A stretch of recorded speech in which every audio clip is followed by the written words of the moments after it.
নমস্কার, S&P adventure ব্লগের পক্ষ থেকে আপনাদের সকলকে আরেকবার স্বাগত জানাই।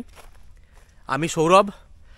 আজ এক নতুন জায়গার সন্ধানে বেরিয়েছি।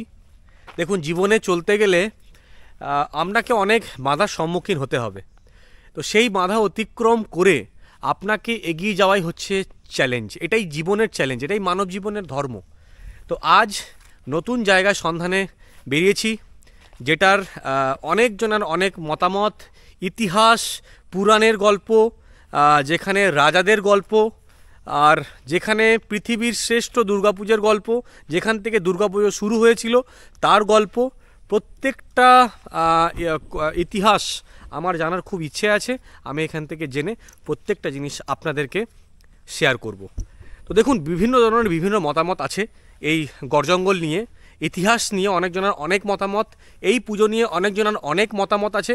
তবে আমি যেটা জানতে পেরেছি, আমি যেটা জানার চেষ্টা করব, সেটাই কিন্তু আপনাদের সঙ্গে শেয়ার করব। তো বন্ধুরা, সঙ্গে থাকবেন। এখনও যারা আমার চ্যানেলকে সাবস্ক্রাইব করেননি, প্লিজ রিকোয়েস্ট, এটা আপনাদের কাছে একটা হামলি রিকোয়েস্ট, যারা প্রথমবার আমার চ্যানেলকে দেখছেন, প্লিজ আমার চ্যানেলকে সাবস্ক্রাইব করে কিন্তু অবশ্যই আমার পাশে থাকবেন, আমাকে আরও উৎসাহ করবেন। ধন্যবাদ। আর 1000 হতে সামথিং 100 জন বাকি আছে।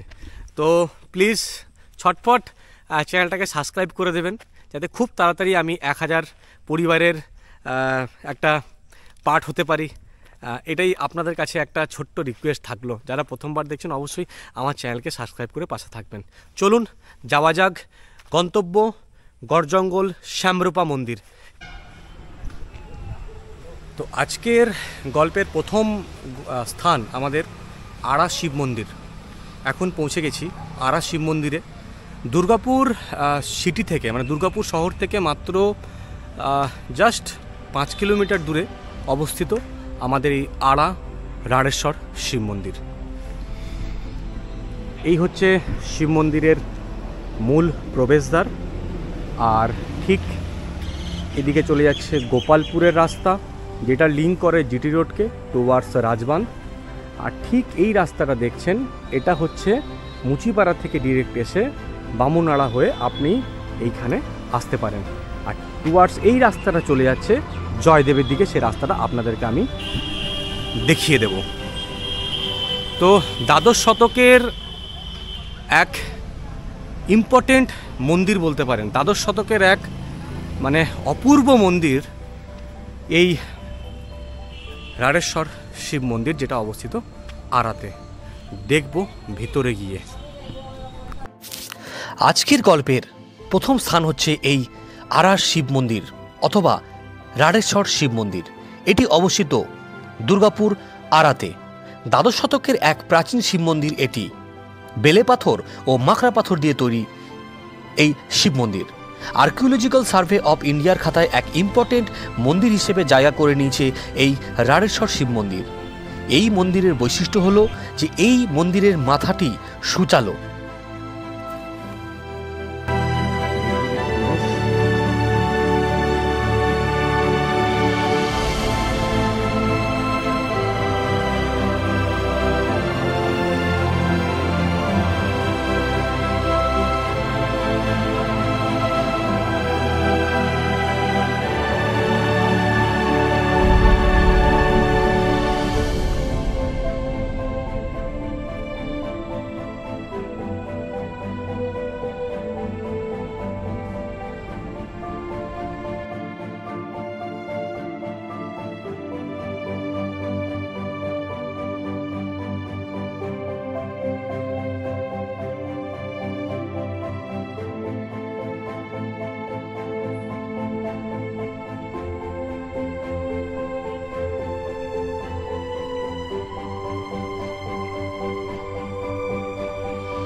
এই রাড়েশ্বর শিব মন্দির দর্শন করার পর আমার পরের গন্তব্য থাকবে গড়জঙ্গল।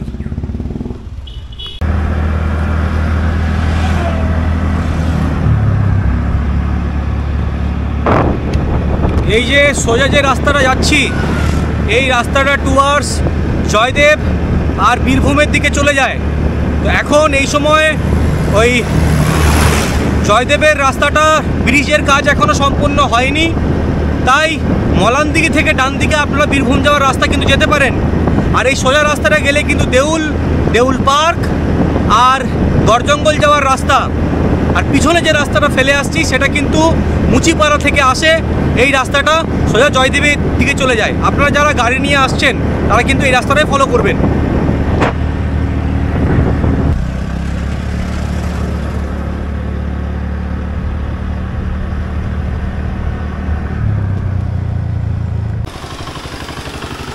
তবে এই প্রথম আজ গাড়ি নিয়ে মানে বাইক নিয়ে ব্লগ বানাতে বেরিয়েছি।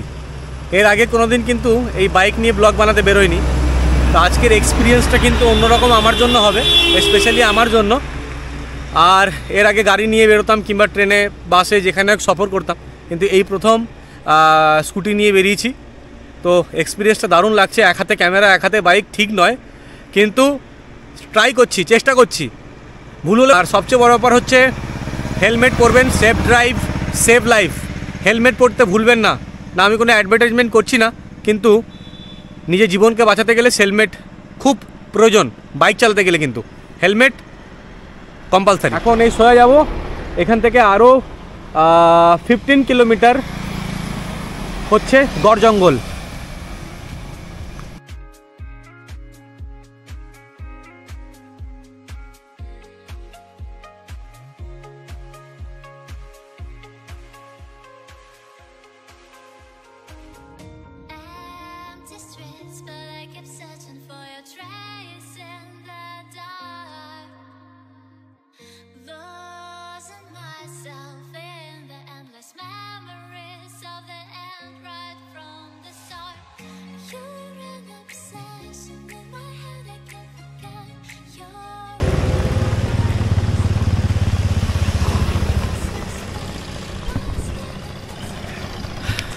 আর বেশিক্ষণের রাস্তা নয়, প্রায় চলে এসেছি।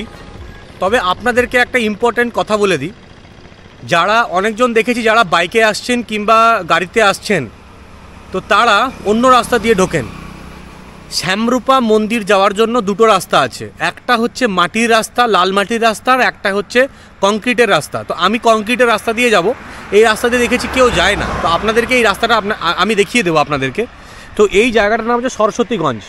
দেখুন লেখা আছে সরস্বতীগঞ্জ। সরস্বতীগঞ্জ থেকে ঠিক রাইট সাইডে দেখবেন এখানে একটা কংক্রিটের রাস্তা আছে, ঠিক আছে? কংক্রিটের রাস্তা থেকে আপনারা ডান দিকে ঢুকে যাবেন। আর আরেকটা যে মাটির রাস্তাটা, যেটা লাল মাটির রাস্তা, ঠিক একটুখানি গিয়ে ওখান থেকে ডান দিকে একটা রাস্তা ঢুকে যায় সোজা গড়জঙ্গলের দিকে। ওই রাস্তা দিয়ে কিন্তু যাওয়া যায়, কিন্তু ওই রাস্তাটা ভীষণ খারাপ অবস্থা থাকে। তো আমি রিকমেন্ড করব এই রাস্তা দিয়ে সবসময় আপনারা যাবেন। এই রাস্তাটা আপনাদেরকে দেখিয়ে দেবো।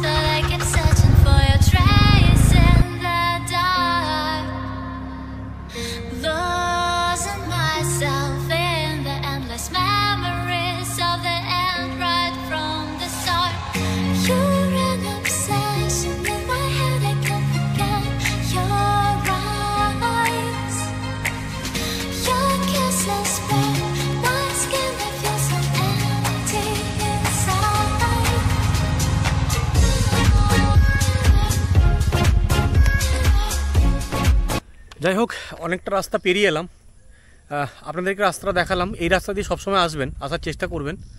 এরপর থেকে ওই গ্রামের পর থেকে পুরো রাস্তাটাই কিন্তু লালমাটির রাস্তা।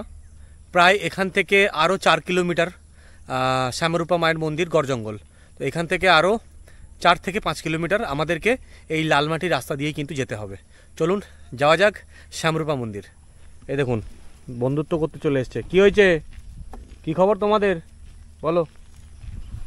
ওই কি খবর? ওরে বাবা, আচ্ছা পहचानते हैं उनको। চলুন যাওয়া যাক। কিন্তু একটা জিনিস দেখুন, বাইরের পরিবেশটা, মানে একা দাঁড়িয়ে আছে ঘন জঙ্গলের মধ্যে। আমার একটা গা ছমছম করছে, কিন্তু খুব একটা যে ভয় পাচ্ছে সেটাও না। কোথাও কেউ নেই, মানে একটা জনমানবহীন শূন্য একটা জায়গা। দেখুন চারিদিকে শুধু জঙ্গল আর জঙ্গল। অনেকজন শীতকালে কিন্তু এখানে পিকনিক করতে আসে। তবে যারা পিকনিক করবেন, যারা পিকনিক করতে আসবেন, তারা কিন্তু যে যে জিনিসগুলো নিয়ে আসবেন সঙ্গে করে নিয়ে যাবেন। এখানে কিন্তু ফেলবেন না, জায়গাকে নোংরা করবেন না। দেখুন ঘন জঙ্গলের মধ্যে একা দাঁড়িয়ে একাই আজকে এসছি আমার এই 2 চাকার সঙ্গীকে নিয়ে। আমি এসছি এদিক থেকে আর যাব একদম সোজা এখান থেকে আরও 3 কিলোমিটার প্রায় গড় জঙ্গল। অ্যাকচুয়ালি গড় জঙ্গলের মধ্যেই আছি। এখান থেকে শ্যামরূপা মন্দির মাত্র 3 কিলোমিটার, পুরোটাই কাঁচামাটির রাস্তা। রাস্তা খুব একটা খারাপ না, যারা এখন আসছেন আপনারা ইজিলি কিন্তু গাড়ি কিংবা বাইক নিয়ে আসতে পারেন। আর শ্যামরূপা মন্দির থেকে মুচিপাড়ার ডিস্টেন্স হচ্ছে 15 কিলোমিটার, আর দুর্গাপুর রেলওয়ে স্টেশনের ডিস্টেন্স হচ্ছে 20 কিলোমিটার। আপনারা যারা দুর্গাপুর স্টেশন থেকে আসছেন জয়দেব যাওয়ার জন্য বাস ধরলে কিন্তু আপনাকে এই রাস্তায় নামিয়ে দেবে। তবে এখানে কিন্তু টোটো চলাচল কিংবা কোনো যানবাহনের পরিষেবা কিন্তু খুব একটা আমার চোখে পড়লো না। তো আপনারা গাড়ি নিয়ে আসার চেষ্টা করবেন, বেটার হবে, ওটাই বেস্ট হবে। কি সুন্দর ফাঁকা শান্তি, ও হো। চলুন যাওয়া যাক।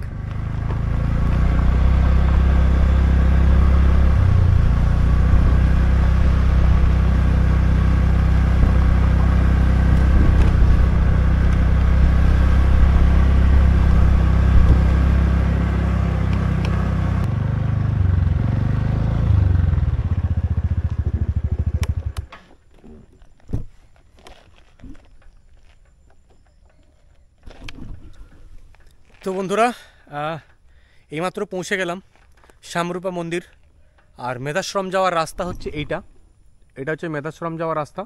ব্যাপার একই, ওইদিকে গেলেও আপনি যেতে পারেন, এইদিকে গেলে আপনাকে ঘুরে ওইখানেই পৌঁছাতে হবে। তো আমি এই দিকেই যাব, গাড়িটা ওখানে রেখে হেঁটে হেঁটে তারপরে পুরোটা ঘুরে বেড়াবো।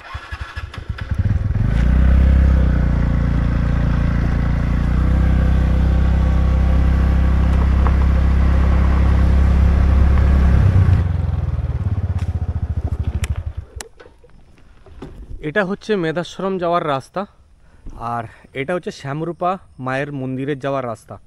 তবে এখানে কিন্তু এলে অনেক ওই ময়ূর দেখতে পাবেন, অনেক ময়ূর কিন্তু উড়ে বেড়াচ্ছে। হ্যাঁ, যারা আসছেন তারা কিন্তু খেয়াল করলে কিন্তু ময়ূর আপনারা দেখতে পারবেন। চলুন আগে মেধাশ্রম যাই, তারপরে শ্যামরূপা মন্দির যাব। পৌঁছে গেলাম মেধাশ্রমে। তো দেখুন, গড় জঙ্গলের ভিডিও আপনারা অনেক দেখেছেন, কিন্তু আজকে আপনাদেরকে গড় জঙ্গলের অন্দরমহল দেখাবো। এর ভিতরেও কিন্তু অনেক ভিতরে, জঙ্গলের ভিতরে অনেক মন্দির আছে, যেগুলো আমি একটু একটু জানি। অনেকবার এসছি এই জঙ্গলের মধ্যে, কিন্তু কোনোদিন ভিডিও বানানি। তো আজকে আপনাদেরকে সব কিছুই দেখাবো। সঙ্গে থাকবেন, ভিডিওটা স্কিপ না করে লাস্ট পর্যন্ত দেখবেন, অবশ্যই ভিডিওটা ভালো লাগবে। সামনে একটা মা কালীর মন্দির আছেন, মা কালীর ওই যে দূরে, চলুন ওখান থেকে শুরু করা যাক।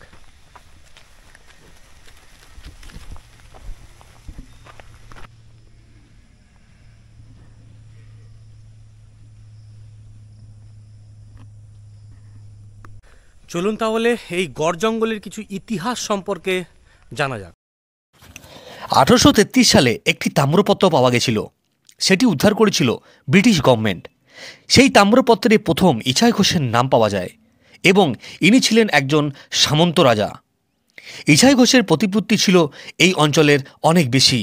11 শতকে তখন বাংলার রাজা ছিলেন মহিপাল। মার্কণ্ডীয় পুরাণ অনুসারে বোলপুরের রাজা ছিলেন রাজা সুরত। এই রাজা সুরত তার মন্ত্রীদের ষড়যন্ত্রে তার রাজ্যপাট হারান, তখন পালিয়ে আসেন এই গড় জঙ্গলে। তখন সেখানে মেধাসমণির আশ্রম ছিল, তখন সেই মেধাসমণির আশ্রমে রাজা সুরত আশ্রয় নেন। মেধাসমণির পরামর্শে রাজা সুরত পৃথিবীর প্রথম দুর্গাপুজো শুরু করেন এই গড় জঙ্গলে, আর সেটি শুরু করেন বসন্তকালে। তাই আমরা অনেক সময় বাসন্তী পুজো নামেও জানি। মার্কণ্ডীয় পুরাণ অনুসারে রাজা সুরত প্রথম বাসন্তী পুজো কিন্তু শুরু করেন, এবং তিনি তার রাজ্যপাট ফিরে পান। যাই হোক, এটাই হচ্ছে এখানকার ইতিহাস। দেখুন, অনেক মতবিরোধ আছে, তো আমি যতটুকু জেনেছি আপনাদের সাথে শেয়ার করলাম। নিশ্চয়ই আপনাদের যদি জানা থাকে অবশ্যই আমাকে কমেন্ট করে জানাবেন, কোনটা ঠিক কোনটা ভুল সেটা আমি নিশ্চয়ই জানি না। আর যারা আপনারা কিছু জানেন অবশ্যই আমাকে কমেন্ট করে জানাবেন, তাতে আমার জানতে আরও আমি সাহায্য হব, জানতে আমি আরও জানতে পারবো। হ্যাঁ,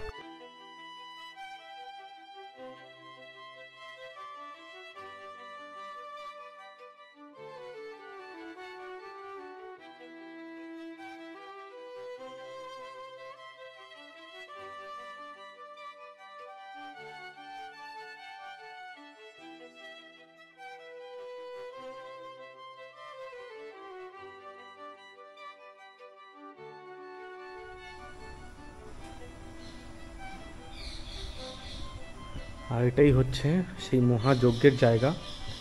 এই আগুন কিন্তু কখনোই বন্ধ হয় না, এই আগুন সব সময় কিন্তু জ্বলতে থাকে। আর এখানে মুনি ঋষিরা তপস্যা করতে থাকেন।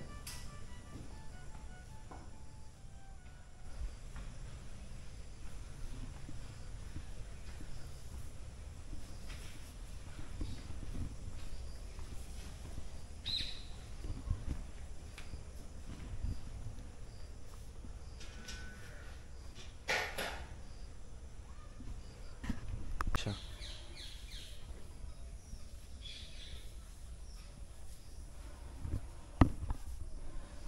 ঠিক এই আমাদের মায়ের মন্দিরের সামনেই পেয়ে গেছি এক পণ্ডিতজিকে। ওনার মুখ থেকে একটুখানি শুনে নেব যে উনি এখানে থাকেন এই ঘন জঙ্গলের মধ্যে, উনি সারাদিন এখানেই থাকেন, এখানেই তপস্যা করেন। ইতিহাসটা একটুখানি যদি ওনার মুখ থেকে শোনা যায় তো মন্দ হবে না। শোনা যাক। আপনার নাম কি? আমার নাম হলো পূজন কুমার দাস। আচ্ছা, এখানে কতদিন ধরে আছেন আপনি? এখানে আমি এসেছি প্রায় বছরখানেক হলো। আচ্ছা, তো ইতিহাস সম্পর্কে ইতিহাস এখানে সম্পর্কে বলতে আপনার সুরত রাজা আর বৈশ্যপুত্র, যেটা সুরত রাজা যেটা পরাজিত হয়েছিল যুদ্ধে, হ্যাঁ, এবং বৈশ্যপুত্র যে সংসার থেকে ওকে ত্যাগ করেছিল সবাই, আচ্ছা। নকর চাকর সবাই মিলে, হ্যাঁ, ওরা এসে এই জঙ্গলে সাহারা নেয়, দিয়ে আমরা দুজনের সঙ্গে বন্ধুত্ব হয়, এবং ঘুরতে ঘুরতে আপনার এই মেধা মুনির সঙ্গে ওদের সাক্ষাৎকার হয়, এবং মেধা মুনি বলেন যে এখানেই থাকো। ওরা 3 বছর ধরে তখন এখানে পুজো পাঠ আরম্ভ করে, আচ্ছা, এবং শেষে পুজো শেষে 3 বছরের সময় পুজোর শেষে তখন মা মহামায়া প্রকট হয় এবং বলেন কে কী চায়। তখন সুরত রাজা বলেছিল যে আমি রাজ্য ফিরে পেতে চাই, আর বৈশ্যপুত্র যে সে বলেছিল আমি মোক্ষ পেতে চাই, আমি জন্ম নেবো না। এই হলো হিস্ট্রি। তখনই পুজোটা শুরু হয়। আচ্ছা। আর এই মায়ের মূর্তি কখন স্থাপন হয়? মা কি সবসময় এখানে থাকেন? হ্যাঁ, এটা তো আচ্ছা, ভাসান কখন হয় মায়ের? দুর্গা এটা পুজো? এই না, দুর্গা পুজোর সময় এটা হইলে, হ্যাঁ, চৈত্র পুজোর সময় যখন আমার বাসন্তী পুজো, হয়, হ্যাঁ, তখন এটা ভাসান হবে, আর এই একটা নতুন তৈরি হবে। ও আচ্ছা, আচ্ছা। মায়ের পুজো এখানে প্রত্যেক দিনই হয়। নিত্য সেবা সবসময়। আচ্ছা, ধন্যবাদ আপনাকে। থাকা খাওয়া কি এখানেই করেন? এখানেই থাকেন? ধন্যবাদ আপনাকে। আচ্ছা, এটা সিংহবাহিনী দুর্গা মায়ের মন্দির, আর মহাসরস্বতী। মহা সরস্বতী। আচ্ছা, আচ্ছা, হ্যাঁ হ্যাঁ, মহা সরস্বতীর মন্দির। মা সরস্বতী ভেতরে আছেন। তো পণ্ডিতজির কথা অনুযায়ী এই যে আপনারা পিলারগুলো দেখতে পাচ্ছেন, মাটি খুঁড়তে খুঁড়তে এই পিলার দুটো কিন্তু পাওয়া গেছিল এইখানে। মাটি করতে করতে ওই যে ওখানে গড়েশ্বর শিবতে ওটাও পাওয়া গিয়েছে, ওটা মন্দির আচ্ছা, তৈরি করছে। আচ্ছা, আচ্ছা। তো আপনাদেরকে দেখাবো ওই মন্দিরে নিয়ে গিয়ে। তো ওই মন্দিরে মাটি খুঁড়তে খুঁড়তে ওখানে শিবজিকে ওখানে পাওয়া গেছিল।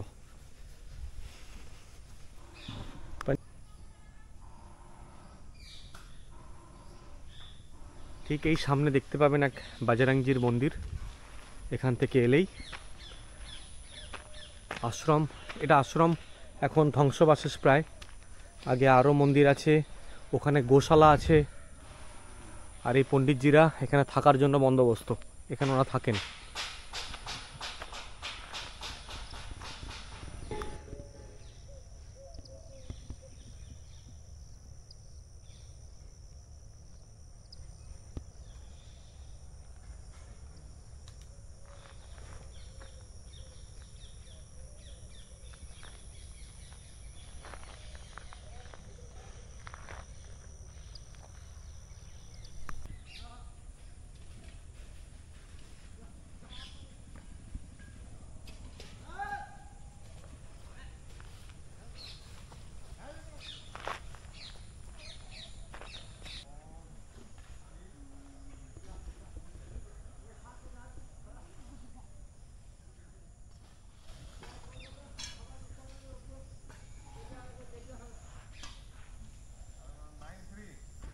आपका नाम? हाँ, आपका नाम क्या है पंडित हमारा जी? नाम बाबा जी है जगीराज ब्रह्मानंद गिरी। अच्छा, आप कब से हैं इधर? ये तो है, ये पुनरुद्धार किया। आपने कितने दिन तक है? हम पुनरुद्धार किया। अच्छा, आपने ये किया है? जंगल में था, यहाँ पर ओह। वो आमले का पेड़ है, वहाँ पर एक खटर है, वहाँ पर वही घर है। अच्छा। और ये राजा सूरत का ये धाम है। ये तो पहला तो मेधा ऋषि आश्रम था। मेधा ऋषि आश्रम में राजा सूरत राज्य हरा कर आए, यहाँ पर तप किया, माता जी दुर्गा पूजा शुरू किया। यहाँ पर चंडी रचना হয়েছিল, সপ্তশতী চণ্ডী জন্মস্থান। अच्छा, আপনি বাঙালি বলছেন। মেধা ঋষি এখানে তপভূমি, পবিত্র তপভূমি। এখানে প্রথম দুর্গা পূজা হয়েছিল, ভারতের সর্বশ্রেষ্ঠ মহাতীর্থভূমি। এখানে দুর্গা পূজা পৃথিবীর প্রথম দুর্গাপূজা এখানেই হয়েছিল। মাটি প্রথমে এখানে হয়েছিল। আচ্ছা। মার্কণ্ড পুরাণ, দেবী ভাগবত, বিভিন্ন পুরাণে এই বর্ণনা আছে। বাস যাও যাও, এখন আর কথা বলার টাইম নাই। উনি খুবই কিন্তু এখন এই মুভমেন্টে ব্যস্ত, তার কারণ গৌশালা থেকে গরু টরু সব উনি নিয়ে যাচ্ছেন। উনি কিন্তু পুনরুদ্ধার করেছিলেন। দেখুন একটা জিনিস, এখানে এলে আপনার রোম খাড়া হয়ে যাবে। তো পৃথিবীর, ওনার মুখে আপনারা শুনলেন, পৃথিবীর প্রথম দুর্গাপুজো এইখানেই হয়েছিল। তো সেই দুর্গা মন্দিরের কাছে আমি যাব, অবশ্যই আপনাদেরকে নিয়ে যাব, যেখানে মায়ের শিলা মূর্তি আছে। আর এই যে মন্দিরটা আপনারা দেখতে পেলেন, এই মন্দিরটা হচ্ছে মেধাশ্রম। আর এটা হচ্ছে আপনার রাজা সুরতের সমাধিস্থল মহাদেব মন্দির। এইটা গড়েশ্বর মহাদেব মন্দির। এটা এখন পুনর্নির্মাণ হচ্ছে, আগে ছিল কিন্তু এখন আবার এটাকে পুনর্নির্মাণ করা হচ্ছে। অনেকজন এখানে এসেছেন, তবে ঠিক আমার এদিকে মানে এটাও কিন্তু একটা গভীর জঙ্গল। রাজা সুরতের যে বাউন্ডারি ওয়ালটা ছিল, আপনাদেরকে দেখাই। এই যে বাউন্ডারি ওয়ালটা এখন তো আর ধ্বংসবাশেষ প্রায়, এখন আর কিছু নেই। ঠিক এই মিডিলে এখানে একটা রাস্তা, মাটির রাস্তা। এই মাটির রাস্তার ভিতরে কিন্তু ভেতরে আর একটা আশ্রম আছে, যেখানে যাওয়াটা খুবই কঠিন হয়ে যাবে। তা আমি চেষ্টা করব যাওয়ার। ঠিক আমি এসেছিলাম এদিক থেকে, পুরোটা দেখার পর একটু ভিতরে যাব, দেখব ওখানে কি আছে। ঠিক ওইখানে ছিলাম, ওই থেকে আসার পর পুরো গভীর জঙ্গল। এই জঙ্গলের মধ্যে দিয়ে এরকম একটা রাস্তা আমি অনেকবার দেখেছি। এখানে একজন পুরোহিত প্রত্যেক দিন বিকেলবেলায় একটা পাত্রের মধ্যে কিছু একটা নিয়ে কিন্তু এদিকে যান। তো সেটাই আমি আজকে দেখার চেষ্টা করব। তবে এক সময় কিন্তু এই সাইডে অনেক জঙ্গল ছিল, এখন কিন্তু সেই জঙ্গল এরিয়া অনেকটাই কমে গেছে, একটু পরিষ্কার করা হয়েছে। দেখুন, যারা কাঠ কুড়ায় তারা ঠিক কাঠ কুড়িয়ে এরকমভাবে এখানে রেখে দিয়েছি, একটু পরে এসে নিয়ে যাবে। দেখুন নিচে কেমন ডিপ, ঠিক এরকমভাবে বেরিয়ে গেছে।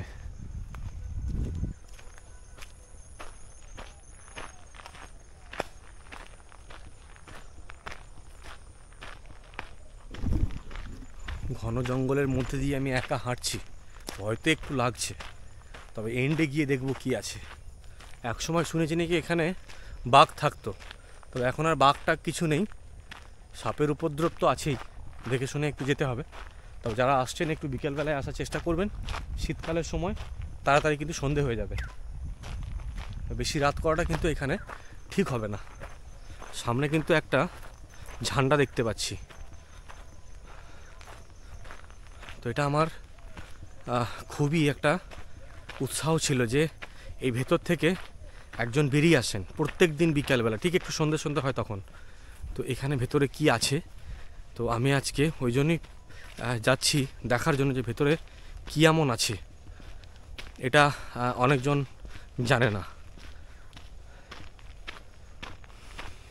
পুরো দেখুন দুটো সাইডের ঘন জঙ্গল, কোথাও কেউ নেই, শুধু পাখির আওয়াজ। আচ্ছা, ওই যে দূরে একটা ছোট্ট মূর্তি দেখতে পাচ্ছি, ছোট্ট একটা মন্দির। এইখানে একটা সমাধিস্থল টাইপের। এই যে, যাই হোক, আমি আর এই দূর সামনে যাওয়ার চেষ্টা করছি না, আমি এই দূর থেকে আপনাদেরকে দেখানোর চেষ্টা করছি। আর ওইখানে একটা আছে।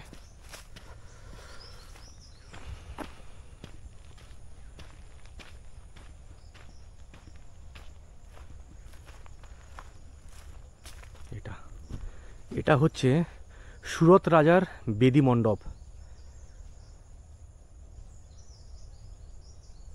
মেধস মুনির নির্দেশে রাজা সুরত সমাধি বৈশ্য বেদি মণ্ডপ স্থাপন পূর্বক মৃন্ময়ী মূর্তি নির্মাণ করিয়া সর্বপ্রথম দুর্গাপূজা শুরু করেন। ওইখানে কিন্তু এটা লেখা আছে। এটা ঘন জঙ্গলের মধ্যে, আর মনে হয় না আর ভিতরে কিছু আছে। তবে এখানে রাস্তা একটা হয়ে আছে, এই রাস্তাটা মনে হয় ওই যারা জঙ্গলের কাঠ কাটতে আসেন তারাই মনে হয় প্রত্যেক দিন গিয়ে গিয়ে এই রাস্তা একটা বানিয়ে ফেলেছেন। তবে এরপরে আর কিছু নেই। এটা আমার জানার খুব আগ্রহ ছিল যে এই অন্দরমহলে কি আছে। এই অন্দরমহলে এখানে একটা ছোট্ট একটা সমাধিস্থল আছে, যেটা রাজা সুরতের সমাধিস্থল। ওখানে কিন্তু লেখা আছে। আর এদিকে কিছু নেই, এদিকে পুরো ঘন জঙ্গল।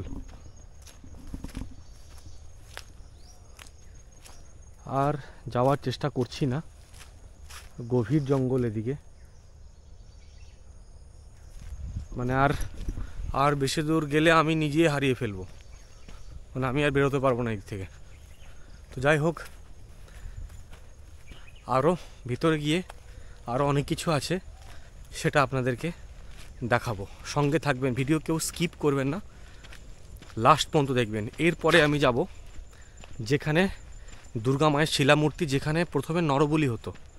হ্যাঁ, নরবলি হওয়ার জায়গাটা এখনও আছে ওখানে, সেটাও আপনাদেরকে আমি দেখাবো।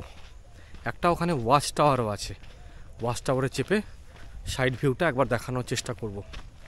চলুন যাওয়া যাক ওখানে।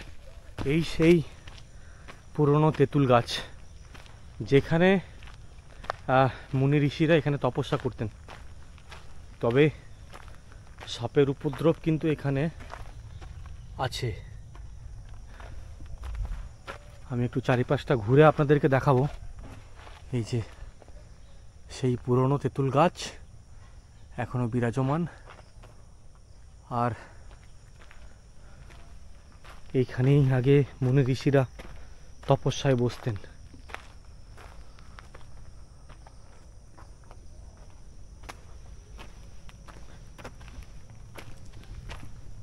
এটা হচ্ছে এইখানে যে রক্ষণাবেক্ষণ করেন যারা থাকেন, এটা হচ্ছে তাদের থাকার জায়গা। তারা এখানেই থাকেন, এখানেই ঘুমান, এখানেই খান। আর এটা মহালক্ষ্মী মন্দির। এখানে এটা হচ্ছে মহালক্ষ্মীর মন্দির।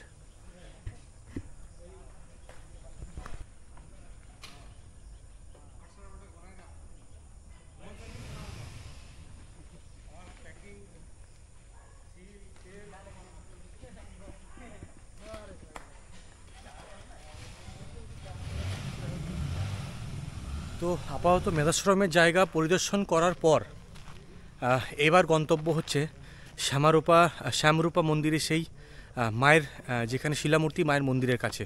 তো আপনাদেরকে দেখাবো ওইখানে কি কি আছে, আর মায়ের মন্দির আপনাদেরকে দর্শন করাবো। এলাম শ্যামরূপা মায়ের এই মন্দির চত্বরে। এটা হচ্ছে শ্যামরূপা মায়ের মন্দির চত্বর, আর ঠিক মায়ের মন্দির এখানে। এটা হচ্ছে মায়ের মন্দির।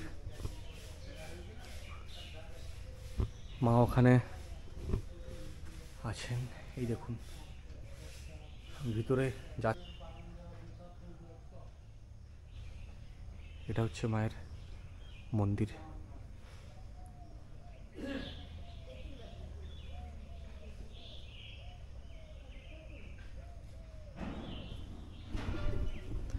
আর এই সেই জায়গা যেখানে কিন্তু নরবলি দেওয়া হতো। এখনও কিন্তু এই জায়গা এখানে আছে, এটাকে কিন্তু বাঁধিয়ে রেখেছে দেখার জন্য। এখন তো আর হয় না, তখন হতো। তো সেই জায়গা কিন্তু এখনও রয়েছে।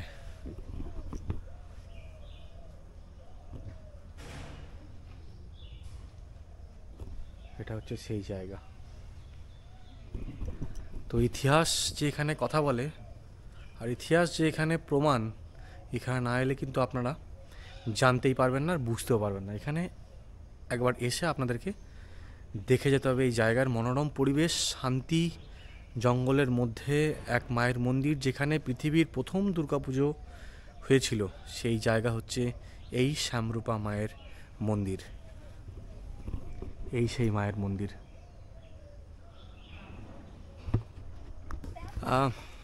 শুধুমাত্র লোকাল লোক নয়, এখানে কিন্তু হুগলি থেকেও কিন্তু এখানে এই শ্যামরূপা মন্দিরের দর্শন করতে এসছেন। তো একজনের সাথে আমার পরিচয় হলো, আমি শুনে নেব কিছু কথা তার মুখ থেকে। আপনি কোত্থেকে এসছেন? আমি হুগলি শ্রীরামপুর থেকে এসেছি। হুগলি শ্রীরামপুর থেকে এখানে এসছেন? জায়গাটা সম্পর্কে জানলেন কি করে আপনি? জানলাম ওই আপনাদের ব্লগ দেখেই। আচ্ছা, ইউটিউবে ব্লগ আছে, ব্লগ দেখে আমি এখানে এসছেন। হয়েছি। আচ্ছা, তো শান্তি লাগছে না জায়গাটার মধ্যে? খুব ভালো, খুব নিরিবিলি জায়গা খুব। আর শুনলাম যে আমি এখানে এসে যে 4 দিন নাকি খুব ভিড় হয়। হ্যাঁ, দুর্গাপুজোর সময় 4 দিন খুব ভিড় হয় এবং অনেক দূর দূরান্ত থেকে আসেন। পৃথিবীর শ্রেষ্ঠ দুর্গাপুজো এটা। দুর্গাপুজো। যাই হোক, ভালো থাকবেন। আপনার ফ্যামিলি এসছে? ফ্যামিলি নিয়ে, পুরো ফ্যামিলি নিয়ে এসেছি। আচ্ছা। পৌঁছাতে একটু দেরি হয়ে গেল, অবশ্য এখন 4:30, তবুও এখানে হয়ে মানকর হয়ে আমরা আবার রিটার্ন করবেন? বাহ, ভালো থাকবেন একদম। ঠিক আছে, মন্দির দেখা কমপ্লিট হয়ে যাওয়ার পর ঠিক ওইখানে একটা সুড়ঙ্গ নেমে যায়। সেই সুড়ঙ্গে আমি কিন্তু যাব, কিন্তু তার আগে অনেকজন কিন্তু এখানে অনেক দূর থেকে এসছেন। আমি একবার জিজ্ঞেস করে নেব ওনারা কোথা থেকে এসছেন। আচ্ছা, আপনারা কোথা থেকে এসছেন? অযোধ্যা বনকাটি, আচ্ছা পশ্চিম বর্ধমান। আচ্ছা, সেটা কোথায়? 11 মাইল। আচ্ছা, বাস 11 মাইল। বাস আচ্ছা, তো এখানে কি প্রথমবার এসছেন? না, আমরা অনেকবারই আসছি, অনেকবারই আসেন। বেড়াতে আসছি। আচ্ছা, কেমন লাগে জায়গাটা, কেমন লাগে? এই জায়গা ভালো দেখেই তো আমরা আসছি, আমরা তো মাঝে মাঝেই আসি। আচ্ছা, আমরা বসুধা থেকে এসেছি, ও আচ্ছা পশ্চিম বর্ধমান। আচ্ছা, যাবেন কিসে? এই আমরা টোটোতে চলে যাবেন? রিজার্ভ টোটো নিয়ে আসছি। আচ্ছা আচ্ছা আচ্ছা, জায়গাটা কি শান্তি না? হ্যাঁ, শান্তি, মানে প্রচুর শান্তির জায়গা। একদমই তাই। আমরা এই যে গুহা দেখে আসলাম। দেখে এলেন, গোয়া দেখে এলেন? হ্যাঁ, দেখে এসেছি। চলুন, গোয়া দেখে আপনারা আসছি। ভালো থাকবেন। হ্যাঁ, ঠিক আছে, নমস্কার। একদম একদম একদম। হ্যাঁ, এই সেই চত্বর, এক শান্তি। এখানে একবেলা কাটানোর জন্য এক দারুণ জায়গা। এখানে বসার জায়গাও কিন্তু করে দেওয়া হয়েছে। আর এখান থেকে চাপলে, এখানে সামনে একটা ওয়াচ টাওয়ার, এখানে চাপলে পুরোটা আপনি ইজিলি দেখতে পারবেন, পুরো আশেপাশের চত্বরটা। চারিদিকে গাছে ঘেরা, আর দূর থেকে দেখলে ঠিক এরকম মনে হয়। ওই যে দূরে মায়ের মন্দির, আমরা ওদিক থেকে ঢুকেছি। আর এই হচ্ছে ওয়াচ টাওয়ার। চলুন ওয়াচ টাওয়ারে যাওয়া যাক।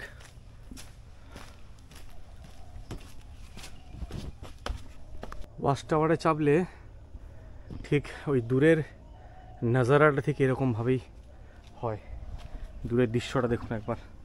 আরও একটু উপরে চাপা যাক। ঠিক এরকম।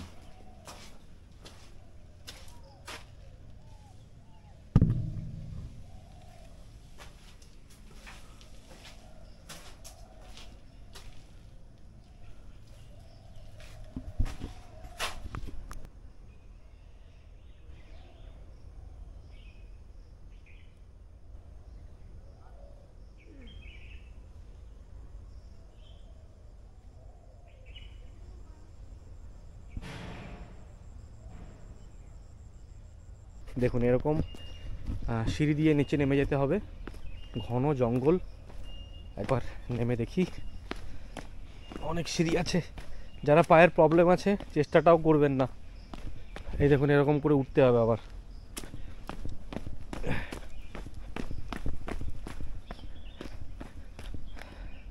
সূর্য অনেকটাই কিন্তু অস্ত চলে গেছে, আর সাপের উপদ্রবও কিন্তু থাকতে পারে, তাই সাবধানে আসবেন, দেখে শুনে আসবেন।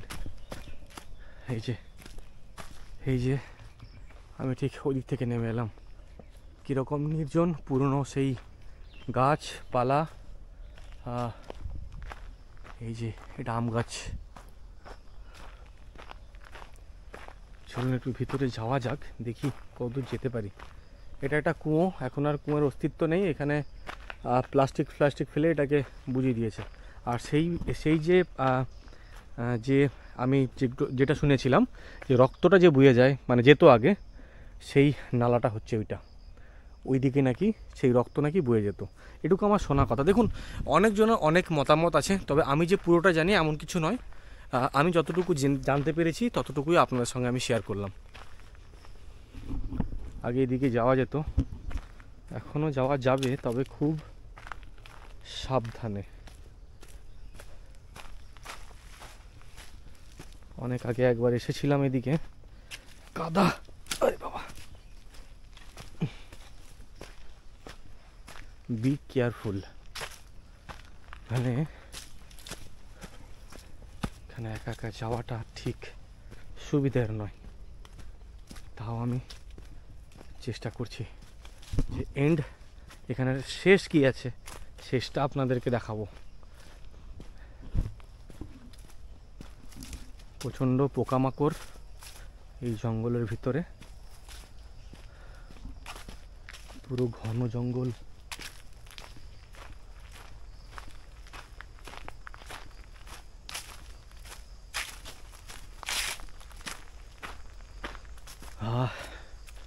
দূরে ধান ক্ষেত দেখা যাচ্ছে। আহা হা হা, কি নাজারা, সুন্দর, क्या बात है। একদম পুরো ধান ক্ষেত, ধান মাঠ। এই যে ধানের অলরেডি পাকা শুরু হয়ে গেছে ধান, আর কাটাও শুরু হয়ে গেছে ধান। আর আমি এসেছিলাম এদিক থেকে, পুরোটাই জঙ্গল, আর জঙ্গলের শেষ ঠিক এই জায়গাটায়। সাংঘাতিক, ওয়াও। নিচে সব দেখা হয়ে গেছে, তাহলে হাঁপিয়ে গেছি। আপাতত ভিডিও এখানেই শেষ করছি। সঙ্গে থাকবেন, আর অবশ্যই আমার চ্যানেলকে সাবস্ক্রাইব করে পাশে থাকবেন। একটাই রিকোয়েস্ট, ভিডিও কেমন লাগলো অবশ্যই কমেন্ট করে জানাবেন। আর এই ইতিহাস পুরাণের গল্পে যদি কোথাও ভুল বলে থাকি, কিংবা আপনারা কেউ যদি জেনে থাকেন, অবশ্যই কমেন্ট বক্সে কমেন্ট করে জানাবেন, সেটা আমিও জানতে পারবো। সো ততক্ষণ ভালো থাকবেন, সুস্থ থাকবেন, সাবধানে থাকবেন। দেখা হচ্ছে পরের কোনো ভিডিওতে।